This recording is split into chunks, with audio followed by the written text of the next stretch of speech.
জগন্নাথ মন্দিরের ভোগ বাড়ি বাড়ি পৌঁছে দেওয়া হচ্ছে, যা নিয়ে কটাক্ষ করতে ছাড়েননি রাজ্যের বিরোধী দলনেতা শুভেন্দু অধিকারী।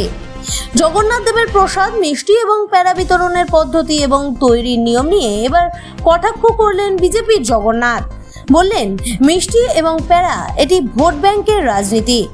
যদিও সরকারি বরাত পাওয়া প্রসাদ প্রস্তুতকারক এক ব্যক্তি জানিয়ে দিলেন কেমন নিয়মে এই ভোগ তৈরি করা হচ্ছে।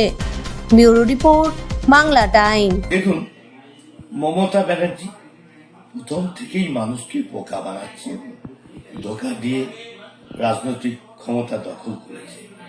এই জগন্নাথের ধামের প্রসাদ নামের তিনি মানুষকে ধোঁকা দিচ্ছেন।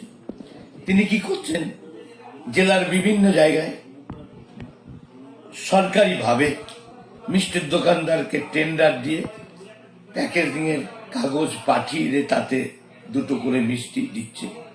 তার রং এক এক জায়গায় আলাদা, স্বাদ আলাদা, টাইপ আলাদা।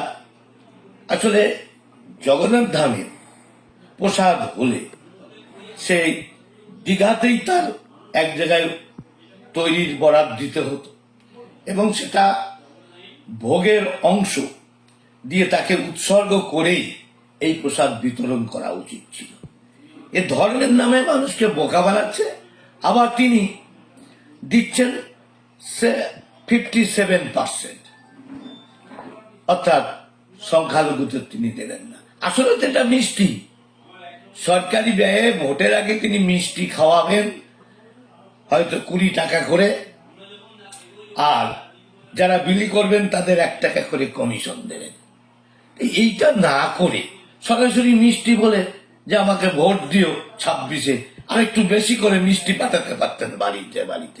ধর্মের নামে কেন প্রতারণা তিনি করছেন? ধর্মের বিশ্বাসের জায়গায়, শ্রদ্ধার জায়গায় তিনি কেন এই নোংরামি ভোটের লোভে করছেন? তিনি যেহেতু দাঙ্গা বাঁধিয়ে দিয়েছেন মুর্শিদাবাদে, যে ঘটনা ঘটেছে তার পুলিশকে সামনে রেখে, তাই সেটাকে ধামাচাপা দেওয়ার জন্য তিনি যে হিন্দুদের কত উপকারী, হিন্দুদের পক্ষে কাজ করেন, তার জন্যই তিনি প্রকল্প নিয়েছেন। তৈরি হচ্ছে না, এগুলো দেখুন, এগুলো কি হয়, এগুলো সব মিষ্টির দোকানে তৈরি হয়, কিন্তু এটা তো প্রসাদ, যেহেতু এই প্রসাদটা আমরা একদম পুরো সেপারেট বা পরিষ্কার করে সবাই গ্লাভস পরে বা টুপি পরে যেরকম যেমন দরকার হয়, যেখানে যে পজিশনে আমরা সেটাই ভাবেই তৈরি করছি।